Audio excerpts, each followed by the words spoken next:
ንበይኑ ነፋሪት ብዘይ ዝኾነ ጸገም ጠሊፉ ምስ መንግስቲ ተኸራኺሩ ድማ $200,000 ተቐቢሉ ክልተ ናይ ኣሜሪካ ጀት ካብ ቀረባ ርሕቀት እናተኸታተልኦ ካብ ነፋሪት ዘሊሉ ብምውራድ ሽታማይ ኮይኑ ዝዘለለሉ ቦታ ብመሬት ብእግረኛ ብሰማይ ድማ ብሄሊኮፕተር እኳ እንተተዳሰሰ ንሱ ግን ኣሶሩ ክርከብ ኣይተኻለን። ኣብ ታሪኽ ድማ እቲ እንኩ FBI ክረኽቦ ዘይከኣለ ሰብ እናተባህለ መዓልታዊ ስሙ ይዝከር ኣሎ። 24 ሕዳር 1971 ኣብ ፖርትላንድ ኣሜሪካ ሓደ ኣብ ማእከላይ ዕድመ ዝርከብ ሰብ ሳንሶናይት ሒዙ ኣብ ፖርትላንድ ኤርፖርት ተረኽበ። ትኽኢሉ ናብ ውሽጢ መሸጢ ቲኬት ከይዱ ድማ ናይ ሓደ መንገዲ ካብ ፖርትላንድ ናብ ሲያትል ንኽበርር ምስታ ኣብ ምድላው ዝነበረት ቦይንግ 727 ዝዓይነታ ነፋሪት ምስኣ ክጓዓዝ ቲኬት ገዝአ። ኣብቲ ቲኬት ዝተመዝገበ ስም ድማ ብዳን ኩፐር ዝብል ነበረ። 36 ተሳፈርትን 6 ሰራሕተኛታትን ዝሓዘት በረራ ቁጥር 305 ቦይንግ 727 ሰዓት ኣኺሉ ካብ መሬት ፖርትላንድ ናብ ሲያትል ብሰላም ክትበጽሕ ሓሊና ንሰማይ ገጻን ቀዓረረት። በረራ ብወግዒ ተጀመረ። ዳን ኩፐር ኣብ መወዳእታ ዝርከብ ኮፍ መበሊ ኮይኑ ዝኣዘዞ ሶዳ እናመዓጐ ሽጋራ ወሊዑ ተረጋጊኡ ኮፍ ኢሉ ነበረ። እዋኑ ኣብ ሰብዓታት ብምንባሩ ኣብ ነፋሪት ሽጋራ ምትካኽ ከምዚ ሕጂ ክልኩል ኣይነበረን። ዳን ኩፐር ኣብ ድሕሪኡ ኮፍ ኢላ ንዝነበረት ፍሮለን ሻፈር ዝተባህለት ኣሳሳይት ሓደ ዝተዓጸፈ ወረቐት ኣውፂኣ ሃባ። ኣንጋዲት ነዚ ዝተዋህባ ወረቐት ተራ ቁፅሪ ቴሌፎን መሲልዋ ከይተገደሰት ኣብ ጅባኣ እተወቶ። ነዚ ዝረኣየ ዳን ኩፐር ብትእዛዝ ዝመስል ቃና ኣንብብዮ በላ። ኣሳሳይት ድንግርግር እናበለት ነቲ ተዓጺፉ ዝተዋህባ ወረቐት ካብ ጅባኣ ብምውፃእ ከተንብቦ ጀመረት። ብዘንበቦቶ ፍርሕን ስምባልን ተሓዋዊስዋ ተዓንደት። ኣእዳዋን ኣካላን ካብ ትእዛዛ ወፃኢ ክንቀጥቅጡ ተፈለጣ። ምክንያቱ እቲ ጽሑፍ ቦምቢ ሒዙ ኣለኹ ኣብ ጎነይ መጺእኪ ኮፍ ክትብል ይደሊ ኣለኹ ዝብል ነበረ። ኣሳሳይት ብፍርሒ ተዋሒጣ ደንበርበር እናበለት ኣብ ጎድኑ ኮፍ በለት። እቲ ዝበሎ ዋዛ ዘይምዃኑ ንኸተረጋግጽ ድማ ነቲ ሒዝዎ ዝነበረ ሳንሶናይት ከፊቱ ኣርኣያ። ኣይሓስወን ሓቂ እዩ ነይሩ። ቀጺሉ ድማ ኣብ ቦርሳ ዝተዓሸገ $200,000 ይደሊ ኣለኹ። ካልእ ብተወሳኺ ናይ ነፋሪት ነዳዲ ዝፀዓነ ትራክ ኣብ መዕርፎ ነፈርቲ ትጸበየኒ።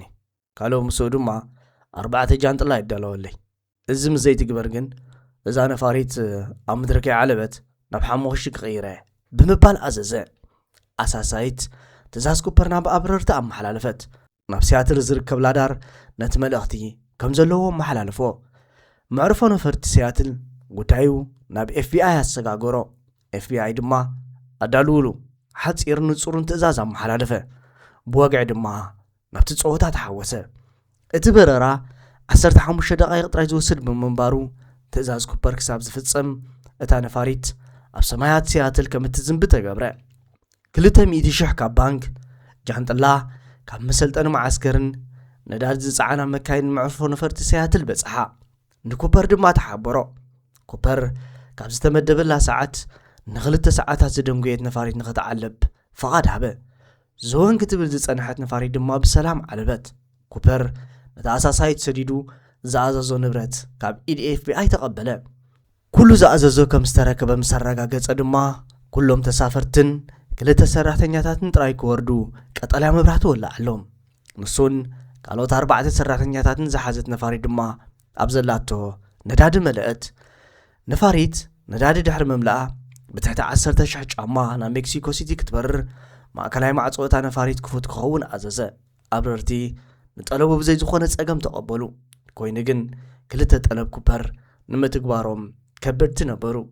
ቀዳማይ ብቴክኒካዊ ምኽንያት ማእከላይ ማዕጾ ነፋሪት ተኸፊት እንከሎ ነፋሪት ብሰላም ካብ መሬት ክትሳእ ኣይትኽእልን እያ። ካልኣይ ናብ ሜክሲኮ ሲቲ ንምብራር ፍሉይ ፍቓድ ክህልዎም ነይርዎ። ስለዚ ኣብ ክንና ሜክሲኮ ሲቲ ናብ ፊኒክስ፣ ዩማ ወይ ድማ ሳክራማንቶን ክገብረሎም ሓተትዎ። ድሕሪ ብዙሕ ክርክር ግን እቲ በረራ ናብ ሪኖ ኒቫዳን ክኸውን እቲ ኣሳሳይት ድማ ማዕጾ ኣብ ዝደለዮ ሰዓት ብኸመይ ከም ዝኸፍቶ ንኸተሪኦ ምስኡ ክትከውን ተሰማሚዖም ነፋሪት ናብ ሪኖ ንምብራር ክንፋ ዘርግሐት። በረራ ድሕሪ ምጅማሩ ድሕሪ 5 ደቓይቕ ኩፐር ነቲ ኣሳሳይት ሰጎጋ። ንሳ ድማ ብጉያ ናብ ክፍሊ በረራ ኣትያ ማዕጾ ዓፀወት። ድሕሪ ዝኹሉ ሽግር ነፋሪት ድሕሪ ናይ 3 ሰዓት በረራ ብሰላም ሪኖ ማዕረፎ ነፈርቲ ዓለበት። ኣብረርቲ ብጥንቃቐ ማዕጾ ከፊቶም ናብ ናይ ህዝቢ መሳፈሪ ገጾም ኣምርሑ። እንተኾነ ግን ኮፐርን $200,000 ኣብኡ ኣይጸንሕዎምን። ኣብረርቲ ነቲ ኩነታት ነቲ ኣብ ታሕቲ ዓጢቑ ዝጽበዮም ዝነበረ FBI ሓበሩ። FBI ድማ ናብ ውሽጢ ነፋሪት ኣተዉ። በቲ ድቕድቕ ጸላም ግን ዳን ኩፐር ናበይ ኣበለ። ነቲ ብጸላም ሽታማይ ዝኾነ ዳን ኩፐር ሒዝካ ናብ ፍርዲ ምቕራብ ካብ FBI ዝሓይሽ ሓይሊ ስለ ዘይነበረ FBI ካብ ዝነበሮ ተመክሮ ተበጊሱ ንኩፐር ኣብ 24 ሰዓታት እንተነዊሑ ድማ 48 ሰዓታት ሒዙ ናብ ፍርዲ ከም ዘቕርቦ ብምትእምማን ዳሳሱ ጀመረ። እቲ ኩነታት ንምጽራይ መጀመርያ ስርሖም ዝኸውን ካብቶም ሰራሕተኛታት ቃል ምቕባል ነበረ። ንመወዳእታ ግዜ ግን እታ ኣሳሳይት ንኩፐር ዝረኣየቶ ሰብ ብምንባራ ምስ ሰጎጓ ናብ ክፍሊ ኣብረርቲ ክትኣቱ እንከላ ሓንሳብ ግልጽ ኢላ ተሪኣቶ ብምንባራ ሽዑ ንምዝላል ዝዳሎ ዝነበረ ይመስል ክትብል ቃል ሃበት። እንተኾነ ግን ኩፐር በቲ ግዜቲ ኣይዘለለን። ምክንያቱ ኣሳሳይት ካብኡ ድሕሪ ምፍላያ ድሕሪ ዝተወሰነ ግዜ እቶም ኣብረርቲ ኩፐር ገለ ነገር ዝደሊ እንተኾይኑ ተወኪሶሞ ወላ ሓደ ኣይደልን ኢልዎም ብምንባር እዩ። እቶም ኣብረርቲ መዓዝ ዘሊሉ ክኸውን ከም ዝኽእል ግን ካልእ ጥርጣረ ነበሮም። ንኩፐር እንታይ ከም ዝደለ ድሕሪ ምሕታቶም ድሕሪ ዝተወሰነ ግዜ እታ ነፋሪት ዘይልሙድ ምንግጭጋጭ ኣጋጢምዋ ስለ ዝነበረ ሽዑ ዘሊሉ ክኸውን ከም ዝኽእል ግምቶም ሃቡ። ካልእ ስለ ዳን ኩፐር ዝገልጽ ሓበሬታ ምርካብ እቲ ቀንዲ ጉዳዩ። ኣብ ውሽጢ ነፋሪት ድማ ፍንጭ ክኸውን ዝኽእል ካራባታ 8 ቺካ ሽጋራን ካብተን ዝኣዘዘን 4 ጃንጥላታት እተን ክልተን ተረኸባ። ኩሉ ተጠርኒፉ ድማ ናብ መመርመሪ ክፍሊ ተላኸ። ኩሎም ኩፐር ተንኪፍዎም ዝተባህሉ ድማ ናይ ዓሸራን DNA ተወስደሎም። ካብኡ ቐጺሉ ኣብ ኣሜሪካ ምሉእ ብዳን ኩፐር ዝተመዝገበ ዓሸራን ስእልን እንተሎ ዳሳስ ተጀመረ። እንተኾነ ግን ብዳን ኩፐር ዝተመዝገበ ሓደ ስም እኳ ክርከብ ኣይተኻለን።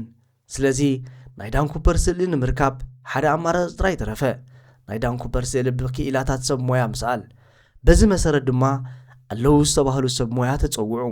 ካብ ቲኬት ዝሸጠትሉ ሰበይቲ ክሳብ ኣብታ ነፋሪት ምስኡ ዝነበሩ ሰባት ብምልኦም ብዛዕባ ኩፐር መግለፂ ክህቡ ተጸውዑ። ብዛዕባ ኩፐር ዝተሓተቱ ኩሎም ዝተሓተ ዕድመ ዝገመትዎ 35 ክኸውን ከሎ ዝለዓለ ድማ 50 ነበረ። ናይ መብዛሕትኦም ግምት ግን ወዲ 45 ዓመት ክኸውን ከም ዝኽእል ግምቶም ሃቡ። ጻዕዳ ሕብሪ ቆርበት ምስ ማእከላይ ሰብነት፣ ጸሊም መነጸር፣ ጸሊም ካቦት፣ ጸሊም ስረ፣ ጸሊም ጫማ፣ ጻዕዳ ካምቻ ምስ ጸሊም ካራባታ ዝገበረ ቁመቱ ድማ ካብ 1.83 ክሳብ 1.85 ክኸውን ከም ዝኽእል ግምቶም ሃቡ። እቶም ሰኣልቲ ድማ ካብቲ ዝተዋህቦም ሓበሬታ ተበጊሶም ነዚ ኣብ ስእሊ ትዕዘብዎ ዘለኹም ስእሊ ስኢሎም ንኤፍቢአይ ያረከቡ። እቶም ናይ ዓይኒ መሰኻኽር ድማ እቲ ስእሊ ንዳን ኩፐር ከም ዝመስል ኣረጋገጹ። ኤፍቢአይ ድማ ነቲ ስእሊ ሒዙ ድልይኡ ጀመረ። እቲ ካልእ ሽግር ኩፐር ዝዘለለሉ ቦታ ብትኽክል ዘይምፍላጥ እዩ። እቶም ኣብረርቲ እውን እንተኾነ ካብቲ ነፋሪት ክትንጋጫገጨሉ እንከላ ዘሊሉ ክኸውን ይኽእል ዝብል ግምት ወጻኢ ክዘልል ኣይረኣይዎን። ነፋሪት ካብ ሲያትል ክትብገስ እንከላ ክልተ ናይ ኣሜሪካ ጀት ብቐረባ ርሕቀት ይከታተላኣ ነይረን እየን። እንተኾነ ግን እቶም ናይ ኤፍቢአይ ኣብረርቲ እውን እንተኾነ ኩፐር ክዘልሉ እንከሎ ከም ዘይረኣይዎ ሪፖርት ገበሩ። ብርግጽ ኣብረርቲ ኣብ ክፍሎም ኮይኖም ክርእይዎ ዝኽእሉ ዕድል ኣይነበሮምን። ነፋሪት ካብ ሲያትል ዝተበገሰትሉ ሪኖ ዝዓረፈትሉን ግዜ ጸላም ብምንባሩ እቶም ናይ ኤፍቢአይ ኣብረርቲ እውን ዘይክርእይዎ ይኽእሉ እዮም። ስለዚ ዘለዎም ኣማራጺ እቶም ኣብረርቲ ዘይልሙድ ምንግጭጋጭ ኣጋጢምና ነይሩ ኣብ ዝበልዎ ቦታ ኣብቲ ከባቢ ዘሊሉ ክኸውን ከም ዝኽእል ናብ መደምደምታ ገጹ ተመርሐ። እንተኾነ ግን ኩፐር በረሮኡ ናብ ሜክሲኮ ሲቲ ክኸውን ኣዚዙ ብምንባሩ ናብ ሪኖ ዝተገብረ በረራ ድማ ኣብ መንጎ ብስምምዕ ዝተበጽሐ ብምንባሩ ኩፐር ንኽዘልል ኣቐዲሙ ዝሓሰበሉ ቦታ ነይርዎ ክኸውን ይኽእል ዝብል ጥርጣረ ናብ ዕጹ ማዕጾ ኣብጽሖ። በዚ መሰረት ድማ ካብ ሲያትል ክሳብ እቶም ኣብረርቲ ምንግጭጋጭ ሰሚዕናሉ ዝበልዎ ቦታ እታ ነፋሪት ንበረራ ዝተጠቀመትሉ መስመር ቪክቶር 23 ካብ ፖርትላንድ ኣብ ውሽጢ 40 ኪሎ ሜትር ዝርጋሕ ማብ ተሳኢሉ እቲ ድልያ ኣብቲ ከባቢ ክኸውን ተወሰነ። ካርታ ተሳኢሉ ድማ ብመሬት ብእግረኛ ብሰማይ ድማ ብሄሊኮፕተር ድልያ ተጀመረ። ዝኾነ ንኩፐር ዝገልጽ ፍንጭ ኮነ። ኩፐር ግን ሽታማይ ኮይኖም ተሰወሩ። ኩፐር ዘሊሉሉ ዝተባህለ ቦታ ብግመ ዝተሸፈነ ኣጻድፍ ዝበዝሖ ጫካ ብምዃኑ እቲ ድልያ ብዙይ ዝኾነ ውፅኢት ንኽዛዘም ገበረ። ስለዚ ኩፐር ንመሓዝ ዝተረፈ መንገዲ ሓደ እዩ። ንሱ ድማ ንኩፐር ዝተዋህበ $200,000 እቲ ገንዘብ ካብ ማእከላይ ባንኪ ሲያትል ዝተረኸበ ብምንባሩ FBI ኮነኢሉ ነቲ ገንዘብ ተኸታታሊ ሲሪያል ቁፅርታት ከም ዝህብዎ ገይሩ ነይሩ እዩ። እዚ ማለት ኩፐር ነቲ ገንዘብ ተጠቂሙ ዝኾነ ነገር እንተደኣ ገዚኡ ኣሰሩ ተረኺቡ ማለት እዩ። በዚ መሰረት ድማ ነቲ ሲሪያል ቁፅርታት ናብ መንግስታውያን ትካላት፣ ናብ ፋይናንሳዊ ትካላትን ናብ ህዝብን ዘርግሖ ነቲ ቁፅሪ ረኺቡ ንመንግስቲ ዝሓበረ ድማ ልዑል ሽልማት ከም ዝህልዎ ኣብ ኣሜሪካ ሙሉእ ሓበሬታ ተፈነወ። ኮይኑ ግን ነዚ ቅፅል 9 ዓመታት ሓንቲ ናይ ኩፐር ዶላር እኳ ክትርከብ ኣይከኣለትን። ኣብ 1980 ግን ሃንደበት ሓደ ፍንጭ ተረኽበ። ኣብ ገማግም ዋሽንግተን ብራያን ይንግዳን ዝተባህለ መንእሰይ እናፈሓረ እንከሎ $5,880 ኣብ 3 ተጠቕሊሉ ረኸበ። እቲ መንእሰይ ነቲ ገንዘብ ናብ ስድራ ቤቱ ኣረከቦ። ስድራ ቤት እዚ መንእሰይ ታሪክ ኩፐር ዝፈልጡ ኮይኖም ስለ ዝጸንሑ ነቲ ዶላር ሒዞም ናብ FBI ኣምርሑ። FBI ነቲ ገንዘብ ምስቲ ናይ ኩፐር ሲሪያል ቁፅርታት ኣናጻጸሮ። ብትኽክል ንኩፐር ዝተዋህበ ገንዘብ እዩ ነይሩ። FBI ምኩራት ኣባላቱ ኣኽቲቱ ኣብቲ ቦታ ተረኽበ። እቲ ዶላር ዝተረኽበሉ ቦታ ግን ብዘገርም መንገዲ 27 ኪሎ ሜትር ካብቲ ኩፐር ዘሊሉሉ ዝተባሂሉ ዝተገመተ ቦታ ዝርሕቕ ነበረ። እዚ ገንዘብ ግን ብሄናይ ተኣምር 27 ኪሎ ሜትር ተጓዒዙ ኣብቲ ቦታ ክርከብ ከኣለ? ካልእ መፍታሕ ዘድልዮ ግድል። ነዚ ግድል እዚ ተኸቲሎም ክልተ ጥርጣረታት ተላዕሉ። ቀዳማይ ኩፐር ክዘልል እንከሎ እቲ ገንዘብ ኣብቲ ከባቢ ኣብ ዘሎ ፈለግ ሉዊዝ ወዲቑ፣ ብድሕሪ እዚ ድማ ፈለግ ሉዊዝ ነቲ ገንዘብ ናብ ፈለግ ኮሎምቢያ ኣብፅሕዎ። ፈለግ ኮሎምቢያ ድማ እቲ ገንዘብ ተረኪቡ ናብቲ ዝተባህለ ቦታ ኣብፅሕዎ ክኸውን ይኽእል እዩ ዝብል ግምት ነበረ። ኮይኑ ግን ፈለግ ኮሎምቢያ ናብ ኣንጻር ሸነኽ ዝውሕዝ ብምዃኑ እቲ ገንዘብ ድማ ሰለስቲኡ ጥቕላል ከይተፈትሐ እሞ ድማ ብሓንሳብ ብምጽንሑ ን9 ዓመታት ዝኣክል ብማይ ተደፊኡ መጺኡ ከይተፈትሐ ክጸንሕ ኣይክእልን እዩ ብዝብል ሓሳብ ነቲ ግምት ውድቕ ገበሮ። እቲ ካልኣይ ድማ ኩፐር ባዕሉ ወይ ካልእ ሰብ ነቲ ገንዘብ ቀቢርዎ ክኸውን ይኽእል እዩ ዝብል ነበረ። እዚ እንተደኣ ኮይኑ ድማ ጉዳዩ ካልእ መልክዕ ክሕዝ እዩ። ኩፐር ኣብቲ ከባቢ ሰላማዊ ህይወት ይመራሕ ኣሎ ማለት እዩ። እዚ እንተደኣ እዚ ኮይኑ ግን ኩፐር ሞይቱ ነቲ ገንዘብ ዝረኸበ ሰብ ግን ነቲ ገንዘብ ቀቢርዎ ክኸውን ይኽእል እዩ ተባህለ። በዚ መሰረት ድማ ኣብቲ እቲ ገንዘብ ዝተረኽበሉ ከባቢ ንዓመታት ዝቐጸለ ምፍሓር እኳ እንተተኻየደ ካልእ ተወሳኺ ገንዘብ ኮነ ነቲ ገንዘብ ዝቐበረ ሰብ ግን ክርከቡ ኣይተኻእሉን። ናይቲ ገንዘብ ምርካብ ኣብ ልዕሊ እቲ ሓንሳብ ምስ ተቖፀረ ዘይተፈትሐ ግድል ምርካብ መንነት ኩፐር ተወሲኽዎ ከም ዘለዎ ተቖፂሩ ቐጸለ። ናይ መወዳእታ ግምት ኩፐር ካብ ነፋሪት ክዘልል እንከሎ ሞይቱ ክኸውን ይኽእል እዩ ዝብል ነበረ። ምኽንያቱ ኩፐር ክዘልል እንከሎ ዝነበረ ሓያል ኩነታት ኣየር እዩ። ብርቱዕ ንፋስ ኣብ ርእሲ ምንባሩ ኣብ ትሕቲ እታ ነፋሪት ዝበረሉ ዝነበረት ብራኸ ድማ ብርቱዕ ደመና ብምንባር እዩ። ስለዚ ኩፐር ክዘልል እንከሎ ኣበይ ከም ዝዓልብ ክፈልጥ ኣይክእልን እዩ።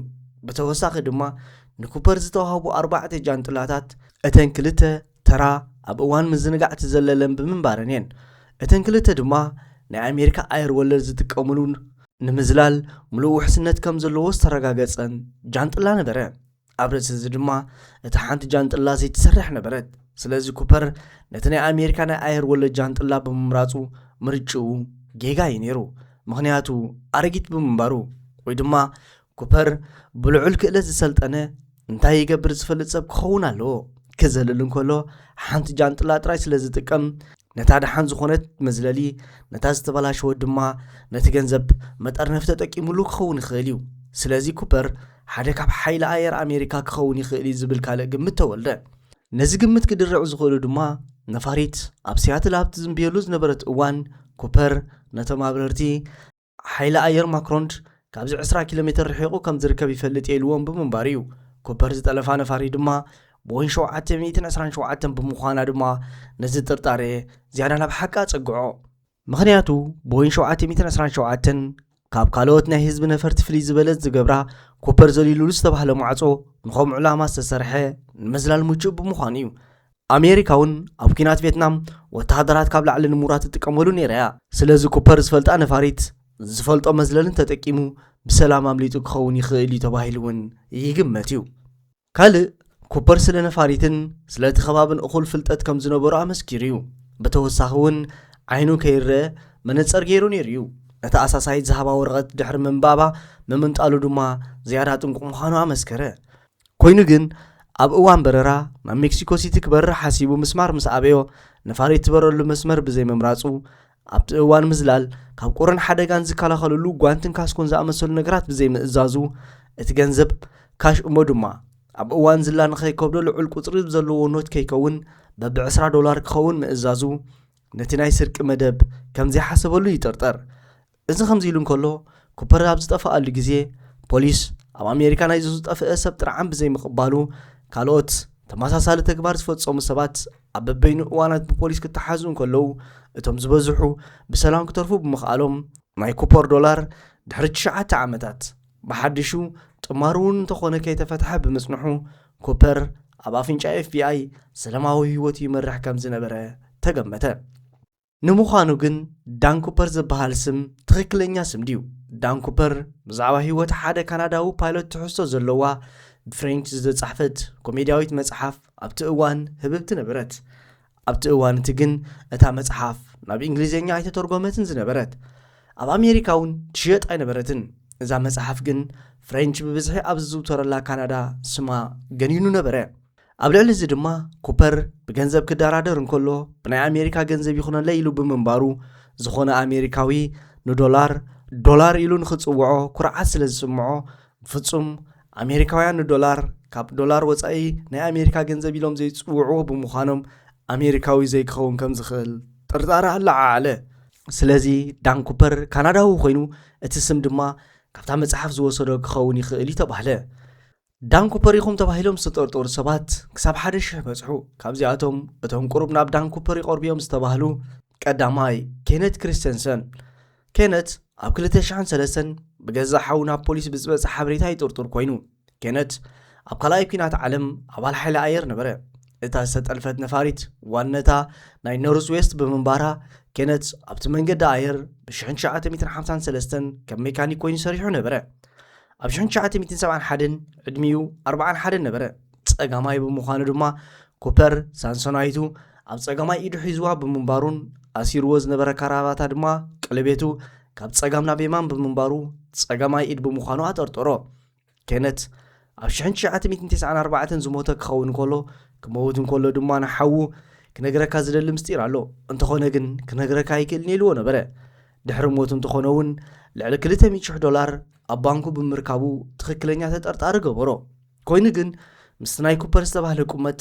ክወዳደር እንከሎ ኬነት ካብኡ ዝሓፀርን ኣብ 1971 ኣብ ዝተሳእሎ ስእሊ ድማ ጸጉሩን ውሽጢ ዝኣተወ ብምንባሩ ኣብ ባንክ ዝተረኽበ ገንዘቡ ድማ ካብ መሸጣ መሬት ዝተረኽበ ምዃኑን ስለ ዝተረጋገጸ ስሙ ካብ መዝገብ ጥርጡራት ተኣልየ ካልኣይ ሪቻርድ ማኮይ ሪቻርድ ካብቶም ቀንዲ ጥርጡራት ኮይኑ ኣብ 1972 ልክዕ ከም ናይ ኮፐር መንገዲ ተጠቂሙ ነፋሪት ጠሊፉ ነይሩ እዩ ኣገባቡ እንተኾነ ኩሉ ከም ዳን ኮፐር ነበረ ዝጠለፋ ነፋሪት ቦይንግ 727 ቦምባ ኣብ ሳንሶናይት እቲ ንድርድር ዝተጠቅመሉ ኣገባብ ድማ ብናይ ወረቐት ጽሑፍ ብምግላጹ ኣብቲ ጽሑፍ ድማ እዚ ጸወታ ኣይኮነን ዝብል ሓረግ ተጠቂሙ $5,000 4 ጃንጥላን ኣዘዘ ካብ ነፋሪት ንምዝላል ድማ ልክዕ ኩፐር ዝተጠቅመሉ ማዕጾ ተጠቂሙ ካብ ነፋሪት ዘለለ ኣብ ኩናት ቪየትናም ናይ ሄሊኮፕተር አብራሪ ነይሩ ሪቻርድ ካብ ኩፐር ብዝተፈለየ ናይ መዝለሊ ክዳንን ካስኮም ብምእዛዙ ናይ በረራ መስመሩ ባዕሉ ብምምራጹ ንኣሳሳይት ዝሃባ ብኢዱ ዝተጻሕፈ ወረቐት ደጊሙ ብምቕባሉ ነፋሪት ብኸባብ መንበር ገዛውቱ ንኽትበርር ብምግባሩ FBI ንኽረኽቦ 2 መዓልታት ጥራይ ወሲዱሉ ብህይወቱ ስለ ዝተታሕዘ ድማ ብዛዕባኡ ንምጽራይ ቀሊል ነይሩ ብተወሳኺ ኣብ 1971 ሪቻርድ ወዲ 29 ዓመት ብምንባሩ እቶም ንኩፐር በኣካል ዝረኣዩ ኣብረርቲ እውን ንሱ ኣይኮነን ብምባሉ ሪቻርድ ማኮይ ኩፐር ዘይምዃኑ ተረጋገጸ ሳልሳይ ዱኤን ቬቨ ኣብ 1995 ይሞቱ ህይወቱ ንኽትሓልፍ ይሰሓጋብ ዝነበረሉ እዋን ንሰበይቱ ኑዛዜ ክህባ ፀውዓ ሰበይቱ ናብኡ ምስ መፀት ድማ ሓደ ዝነግረኪ ምስጢር ኣሎ ኣነ ዳን ኩፐር የበላ ገዝኡ ክፍተሽ እንከሎ ዝተረኸቡ ሓበሬታታት ኣሰንበድቲ ነበሩ ኩፐር ዝሓዞ ባንኪ ገንዘብ ንምሓዝ ዝጥቀምሉ ቦርሳ ኣብ ገዝኡ ተረኽበ ኣብ ከባቢ ሕቑ ከቢድ መጉዳእቲ ነበሮ እዚ ድማ ኣብ እዋን ምዝላል ዘጋጠሞ እዩ ተባህለ ክሳብ ዕለተ ሞቱ ኣጻብዕቱ ካብ ነፋሪት ክዘልሉ እንከሎ ከም ዝተቐርጠመ ለይቲ ለይታ ሃተፍተፍ ይብል ነይሩ ኣብ 1980 ናይ ኩፐር ገንዘብ ቅድሚ ምርካቡ ናብቲ ከባቢ ተዛዊሩ ነይሩ ወተሃደር ምንባሩ ቅድሚ ምማቱ ብዙሓት ናይ ገበን ሪከርድ ነይሮሞ ምስ ኩፐር ዝተገለጸሉ ኣካላዊ ምስሊ ዝመሳሰል ሰብነት ነበሮ ኣብ 1971 ከምቲ ናይ ኩፐር ዕድመ ብብዙሓት ዝተገመተ ወዲ 47 ዓመት ነበረ ኮይኑ ግን ናይ ቬበር 10 ምስቲ ምስ ኩፐር ምትንኻፋት ነይርዎም ተባሂሎም ዝተወሰዱ 66 ዓሸራታት ምስ ሓደ እኳ ክሰማዕ ብዘይምኻሉ ካብ ናይ ኩፐር ካራባታ ዝተረኸበ ናይ ኣጻብዕቲ 10ውን ምስ ናቱ ክሰማዕ ብዘይምኻሉ እቲ ሰብ ናይ ብሓቂ ዳን ኩፐር ምዃኑ ክረጋገጽ ኣይተኻለን ድሕሪ እዚ ኩሉ ገልጠምጠም FBI ነቲ ኣብ 24 ሰዓታት እንተነውሕ ድማ ኣብ ውሽጢ 48 ሰዓታት ሒዘ ናብ ፍርዲ ከቕርበ ኢሉ ፈኪሩ ንመሓዙ ዝተበገሰ ዳን ኩፐር ድሃዩ ከይረኸበ እንሆ 55 ዓመታት ተቖፅሩ FBI ድማ ኣብ ሓምለ 2016 ና 45 ዓመታት ዝከኣለኒ ገይረ ሕጂ ግን ደኺመ ነዚ ፋይል ዓፄ ናብ ካልእ ዋኒነ ይከብለ ብምባል ፋይል ኩፐር ብወግዒ ዓፀዎ FBI ወላዳ ነቲ ፋይል ዕፀዎ እምበር ኩፐር ግን እቲ ካብ FBI ዘምለጠ ሰብ እናተባህለ ክዝከር እዩ ታሪክ እውን መልክዕ ዶክሜንታሪ ድሮ ኣብ ኔትፍሊክስ ተዘርጊሑ ይርከብ ንስኻትኩም ከክቡራት ተኸታተልትና ኣብዚ ጉዳይ እንታይ ርእይቶ ኣለኩም ርእይቶኹም ኣብ ቦታ ምሃብ ርእይቶ ክንጽበይና